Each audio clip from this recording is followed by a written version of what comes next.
Hey, what's going on, everybody? Welcome back to the channel. I'm excited about this training because this is something that I do get a lot of questions about, particularly from freelancers. So what we're going to be doing on this video is discussing the 7 tips if you're a freelancer on what you can do to charge more money. Let's jump into this training, you guys. Take out a piece of paper and a pencil, take down some notes if you're a freelancer so that you can charge more for your services and get paid your value. Let's jump into it.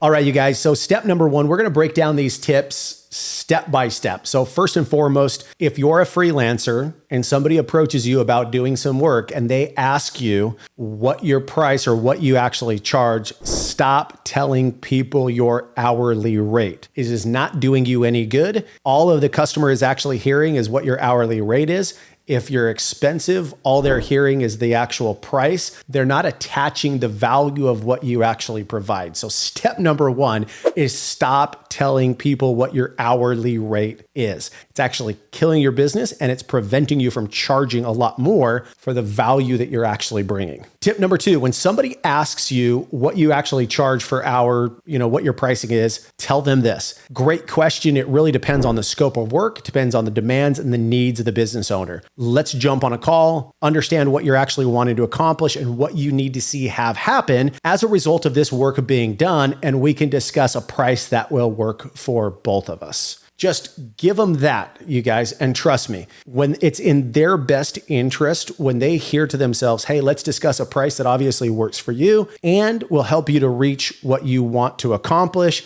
Now we've just presented to them a solution where it's in their best interest. We didn't have to give them a price, and it sets ourselves up for a way better conversation with the prospect. Okay, guys, so tip number 3, ask strategic questions. So if I were a freelancer, and let's say, for instance, like a copywriter, and somebody came to me and asked me, hey, I'm interested in potentially hiring you. I'm going to come up with a list of very strategic questions. And there's a few things that I want to make sure that I understand about what's going on. All right, fantastic. So tell me a little bit more about your business. Now, what specifically is happening that you actually want me to write this copy? What are you trying to accomplish? Have you ever hired a freelancer before?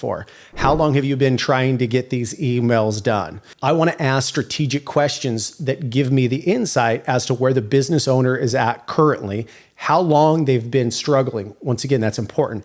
How long they've been trying to solve this particular problem or how long they've been thinking about doing it. Time matters when it comes to actual pricing. So I want to ask some strategic questions so I really understand where the business owner is at and the problems that they're dealing with first and foremost on getting this project done. Okay, guys, so tip number 4 is once we have a good idea as far as where the business is at currently from a find out standpoint, we've asked some strategic questions. Now what we want to do is we want to understand what their goal is. What's the end destination? What do they want to accomplish as a result? Once again, if I'm a freelancer and they want this long sales page and they want it to convert at 3 to 5% on paid advertising, and they want to be able to charge $197 more than what they were actually charging, so their average order value goes up, what that's going to mean for the business owner financially when they want to accomplish what their benchmarks and goals actually are.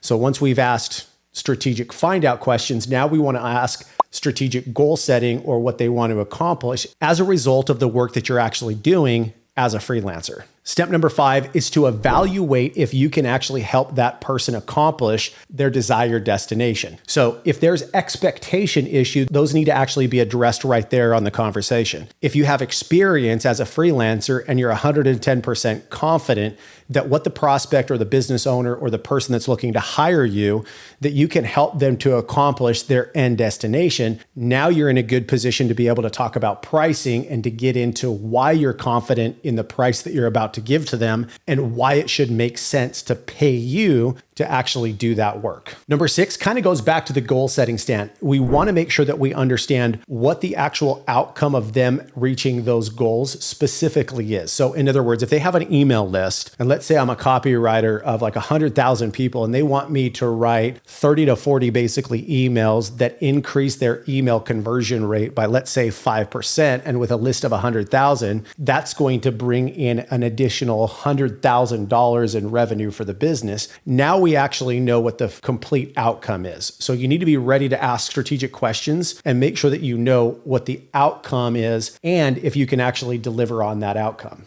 Step number 7, then we can actually price accordingly.